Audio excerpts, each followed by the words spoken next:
Dear friends, namaskar to all of you. Today, we will be looking at certain facts about the human mind and how can we use these facts, use this understanding to create for ourselves whatever we want in a life of abundance, a life of joy, a life of harmony, and a life of good relationships. So, as you know, everything in the world outside is connected to our minds, and we have multiple minds. We have a conscious mind, which looks to the world outside, brings its information into us through our sense organs. We have the subconscious mind, which at one level runs the body, at the other level is a storehouse, a massive storehouse. It stores all the knowledge, all the information, all the data which the conscious mind is bringing in. And this subconscious mind at its back end, it's further connected to the universal mind, which is the absolute source of all that which is there in this existence. And that absolute source is present in each one of us.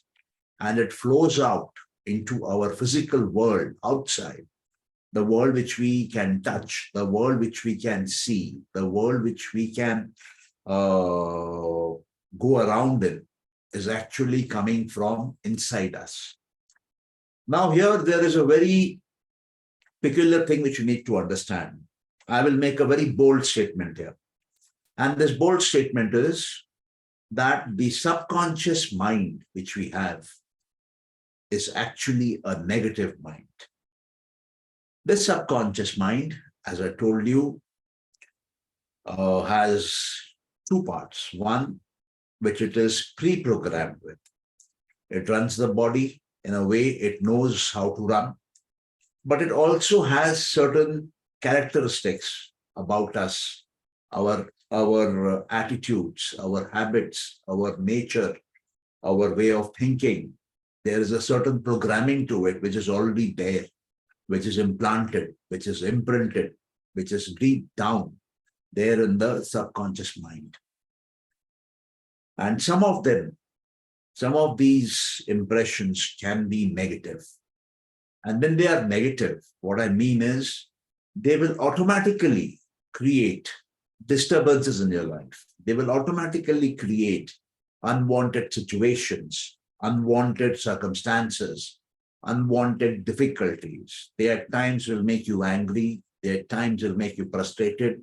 They will at times will make you feel helpless. So these negative thoughts, negative emotions, which constantly keep on coming into us, is what I call the negative mind. And this is there in most of us from birth, and it is part of the subconscious mind. Now, subconscious mind has a very unique quality. It is a big storehouse. We can program what we want to store in it. And our conscious mind is the tool by which we can store in the subconscious mind. So the conscious mind can be considered as a positive mind because we are consciously doing certain activities. So we definitely want those activities. So I'm sure all of us want happiness, all of us want joy, all of us want love, all of us want good relationships, all of us want money, all of us want good health. What we are conscious about, this is what we want. So if you are holding on to this on a regular basis as a habit, every minute to minute, every second to second, every moment to moment of our conscious thinking, then these positive thoughts of ours, they overwrite the negative mind. They clean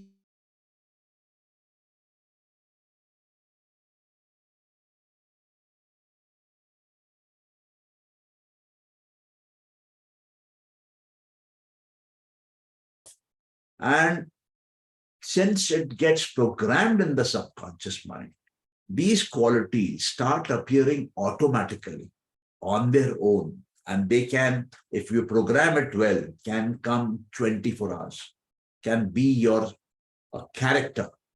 You can remain in a state of perpetual ananda.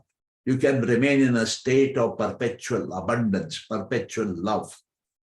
But for that, you need to use your conscious mind, which is your positive mind, and use it to program the negative mind, which is your subconscious mind, which is carrying the unwanted thoughts and the characteristics right from birth, where you are not responsible for their being there.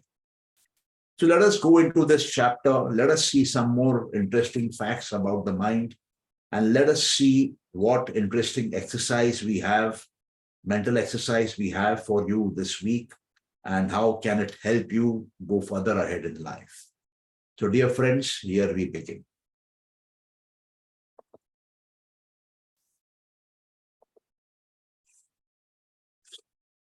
You see, the purpose of our doing these series of talks is to help people power their business dreams, because business dreams need complete alignment of the conscious mind, the subconscious mind, and the universal mind, and the flow of inner power and inner knowledge into the world outside, so it can be tapped, it can be capitalized upon, it can make the world a far better place to live in. And the concerned businessman, the concerned entrepreneur who delivers this, by understanding this process, can become a rich businessman, can serve society in a better way. So how do we do this? We share ancient knowledge from the Yoga Sutras, which were written about 2,400 years back, ancient knowledge from Sankhya Darshan, which have been there since about 3,000 years, and the current master key system from USA. So dear friends, let's go further into this topic.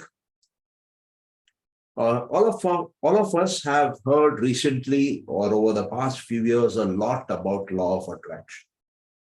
And law of attraction is a very simple law. And it needs understanding of the whole theory and the science by which evolution of man, growth of society in various spheres can take place, and an individual can reach the ultimate state of existence, the ultimate state of holding power, the ultimate state of having knowledge, ultimate state of having his presence in the world. So listen to me carefully. If you have questions, do get in touch with us. We do certain programs, professional programs for entrepreneurs, and we help them win the war of business. Business out there is like a Mahabharata for an entrepreneur and also for a corporate employee. So if you're interested to gain professionally, please do get in touch. Let's move further ahead, friends. Look at this thought. It says, even the smallest of thought, just not any thought, even the smallest of thought, if it is entertained, that means if it comes into the conscious mind, it produces an impact, an impression, an implant, a sanskara, a memory in the subconscious mind.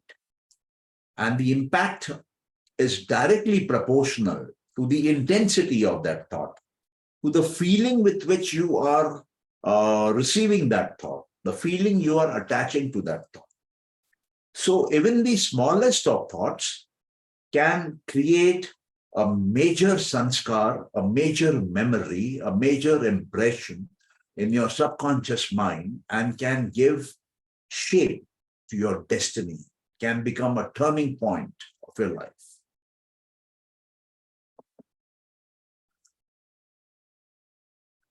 When we say no to unsatisfactory conditions, we in life will face unsatisfactory conditions.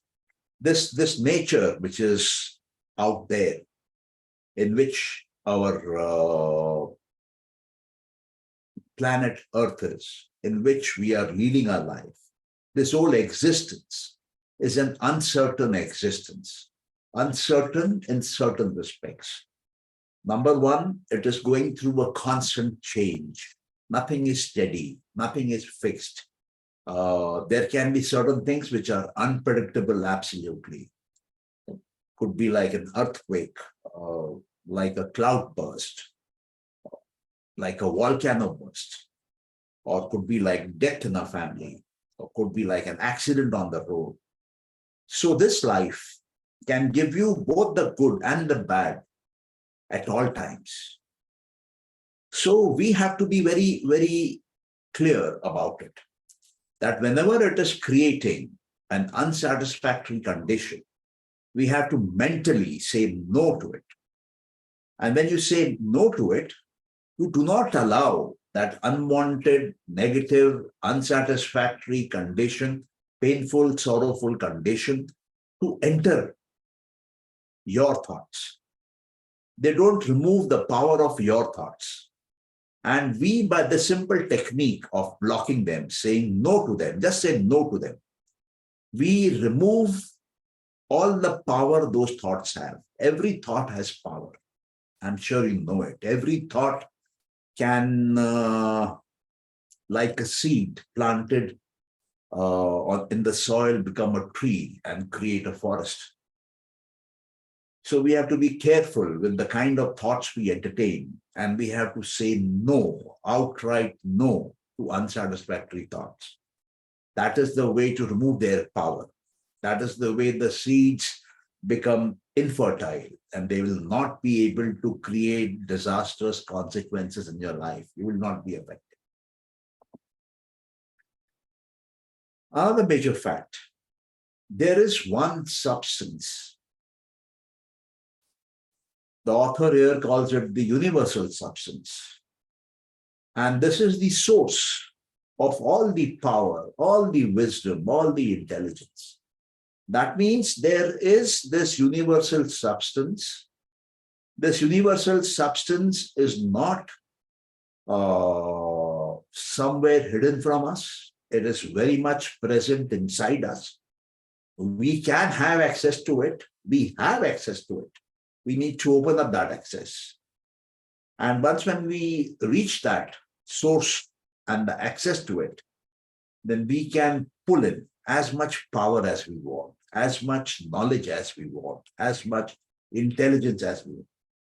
So what it means is, if a weak man is able to connect inside, in his mind, to the source of power, he becomes a strong man, he becomes a courageous man.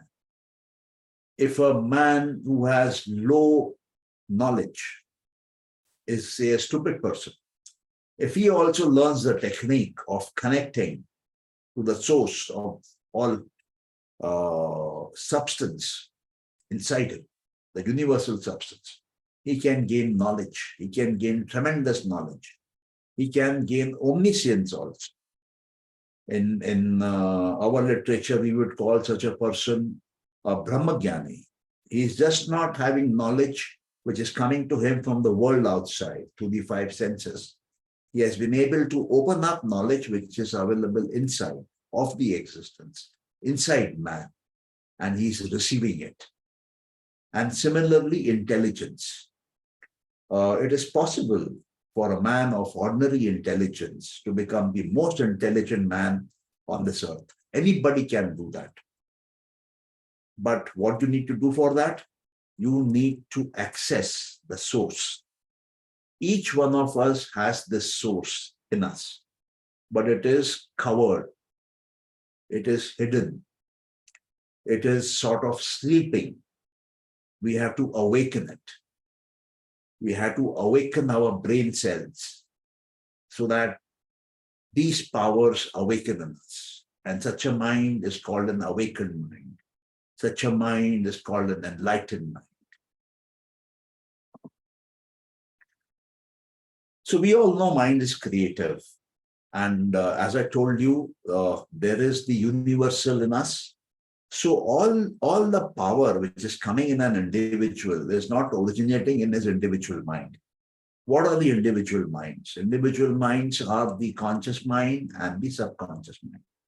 All power is not originating there. All creativity is not originating there. It is not coming out from the ego or the mind associated with the individual. It is coming from the universal. And that universal is not only giving you creativity, it is creating your world. It is giving you all the energy to work in that world of yours. Another very interesting fact the author is placing here, he says, we know there are electrons. Electrons fill up the entire space. They exist everywhere. They're sort of omnipresent. All materials which you see have electrons. You look up at space, empty space also has electrons. So he says this is, you can understand this as one of an example, that this is where the universal substance is present, where it is coming from. Okay, he says this is where all the things are starting. Now he says electrons come together, they form atoms. Atoms come together, they form molecules. And these molecules together, they build up the universe. But electrons also manifest in the body as cells. We have different kinds of cells, trillions of cells in our body, the human body, in all living bodies. So there too electrons are present. Yes, they are present because cells are matter. Electron is a component of matter. Now our cells possess mind and intelligence. And they perform functions in the human physical body. So he says each cell we find is born, reproduces, and then dies, and then gets absorbed in the body, and then becomes responsible or is responsible for the maintenance of the health and life itself. And there is a constant regeneration of cells happening. So you see, it is just not the matter. The universal substance is just not electrons. Universal substance is beyond the electrons. It is the electrons. It is the mind, because these cells have a mind. It is an intelligence based on which they live, they reproduce, and then they get absorbed. They maintain the body. They run life for an individual. So we have a mind, we have matter. So in us also, this universal substance is present. And if we, as I told you earlier, if we access that, then we can lead one of the ultimate lives possible on the planet. So there is mind in every atom of the body, as we discussed. Now, this mind, he says, is negative. So as we discussed at the very beginning of this talk, that the subconscious mind is a negative mind. And where does the subconscious mind lie? Subconscious mind is in the body. It is in the solar plexus. It is in the nerves of the vital organs of the body. Now, this subconscious mind is pre-programmed to behave in a certain way. So it makes us angry at times. It makes us ambitious at times. It makes us jealous at times. It makes us fearful at times. It makes us limited in our thinking. So it's a lot of things which are happening in our minds, which are negative in nature, which are unwanted, undesired for ourselves, for our happiness. They are coming from the subconscious mind, and that is why it is called the negative mind. Now, God has blessed us with another mind, which is a positive mind, which is the conscious mind. This mind is a mind about which I am conscious, I am aware, I am controlling it. My awakened mind is controlling it. So then I can choose what I want to bring into my life. I can choose what I want to bring into my subconscious mind. I can choose the thoughts, the feelings, the emotions, the dreams. And that is what we need to do. I'm sure we all want happiness, love, joy, abundance, harmony in our life.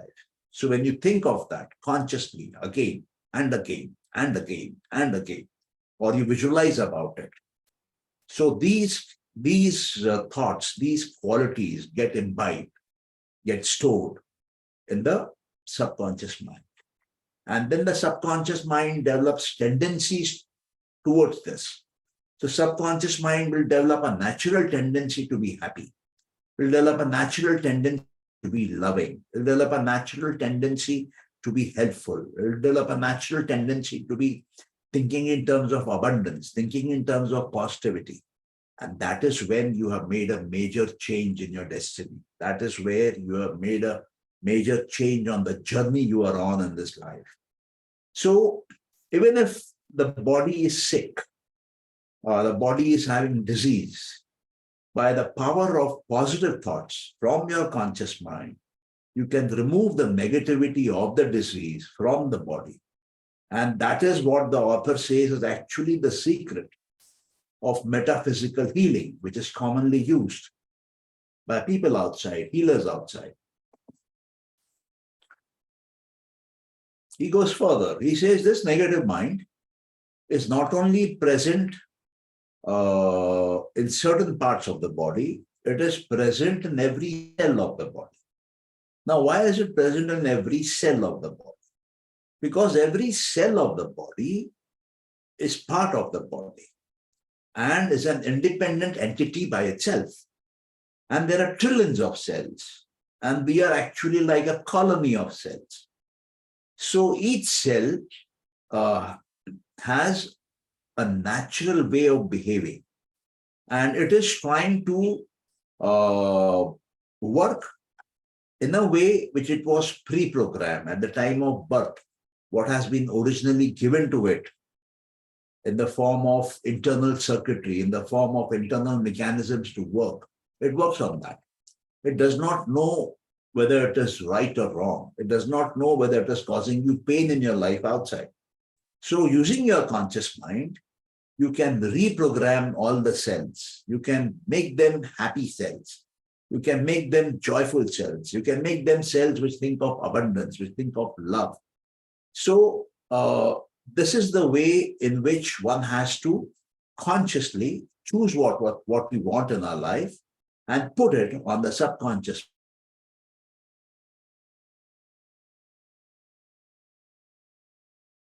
Mind absorbs our thoughts and gives us precisely what we are desiring for ourselves. But because it is subconscious, once it gets programmed the way you want it, it will start giving it to you automatically.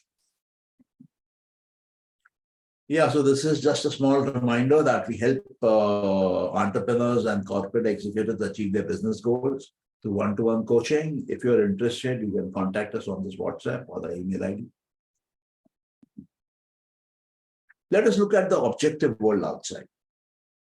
This objective world outside, physical world outside, is controlled by an unseen, unexplainable power, whom we call God.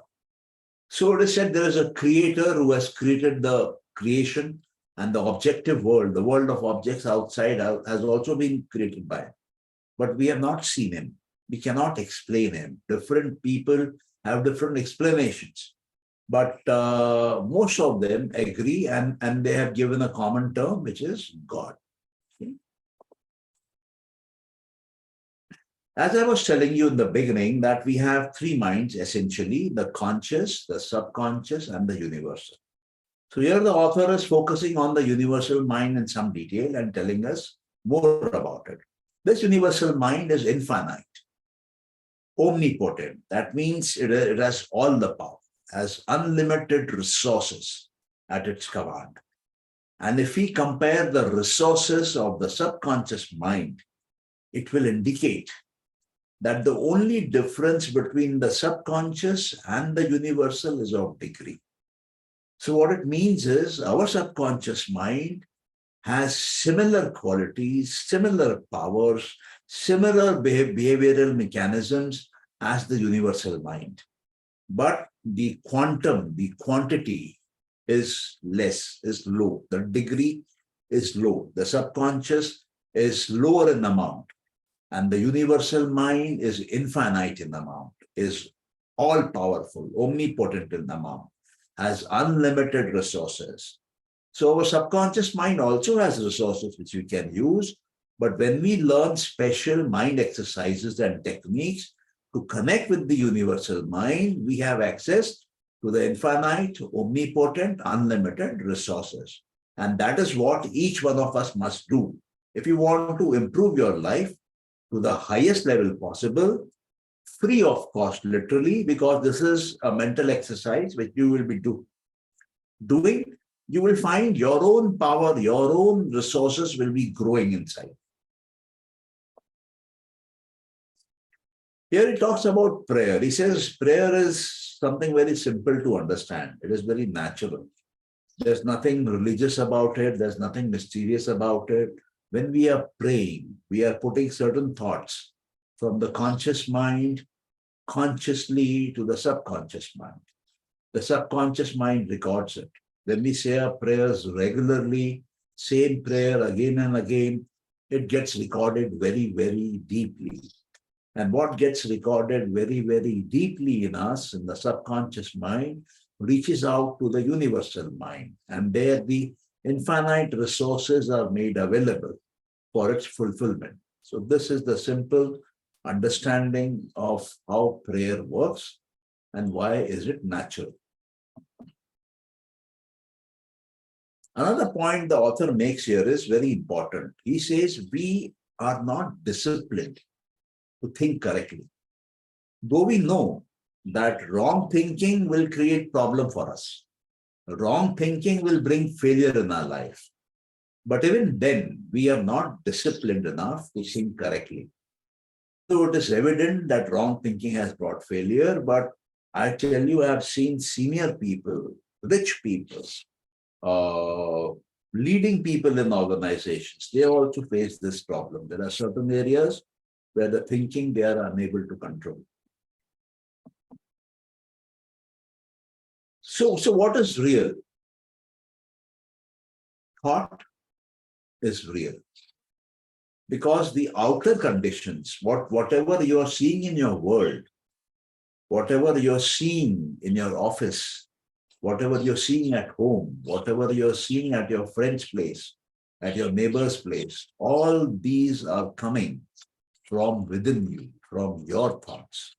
Your thoughts are consistently, constantly creating the reality based on what you are constantly thinking. So, if you want to change your reality, you must learn to be in harmony, learn to come in sync, learn to come in alignment with the universal mind, with the creator. What can connect you to the creator is the thought. Because whatever you think gets embedded, and then the subconscious mind takes it to the universal mind, it gets empowered and becomes real and physical in the world outside. So we need to come into harmony, okay, with the inner mind, with the deeper mind in us. And if you're looking for radical change, if you want to completely transform your life radically, so then deliberately, you must give this matter great thought, deep thought, careful thought, and your full consideration. And once you have taken a call, once you have taken a decision, do not allow anything to interfere with your decision. Do not allow indiscipline to come in. Do not allow any other factor to play a role. Before taking a decision, do all thinking, all consultation, all that you require. But once decided, simply start thinking about it, implementing about it, going about taking it to the desired goal. So that is what is highly suggested. If you want to bring radical change, then stick to the path, but after proper, adequate thinking. I'm sure all of us want harmony in our life. All of us want friendly relationships, friendly people in our life. Be it our family members, immediate family members, could be your children, your wife, your parents, friends, colleagues at work, customers, vendors, suppliers, government officers, people at the club, anywhere. If you're looking for harmony, then you must develop a harmonious mental attitude. What is an attitude? Attitude is something which is predominantly present in you as a thought. So we'll do a mental exercise on harmony. So here is a mental exercise. I would request you to be seated comfortably in a comfortable place. Relax your body, relax your mind, close your eyes, and concentrate on harmony. Think deeply about harmony, about your inner strong wish to live in peace, to live in happiness, to live in friendship, to live in love, to live in brotherhood within yourself. That means within your mind also. Reconcile all your thoughts. If you have negative mind, apply your positive conscious mind and neutralize it. Have a positive mind only. And with these thoughts, stay in that mental state for about 15 minutes. And if you are able to do this 2 times a day, once in the morning and once before going to bed at night, and you are thinking of harmony inside you, in your mind is full of harmonious thoughts, and you're visualizing harmonious relations, harmonious conditions in the workplace, at your home, in all the areas where you are interacting with people. Allow that harmony. Feel the benefits of that harmony. Let it sink in. Let it go deep. Get deeply immersed in this concept of harmony.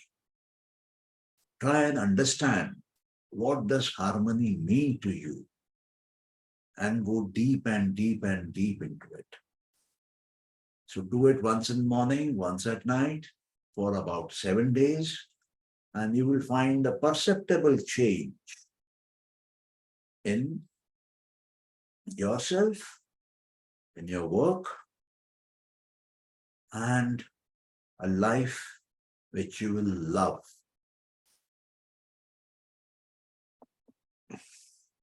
So I thank you for being with us, listening to me. And I'm sure with this, you have got some insights about the way our minds work and how can we use those insights, those knowledge for creating a better life for ourselves, our family members, and other people on our planet Earth. Let us together create a happy planet, happy Earth. Thank you so much. God bless each one of you.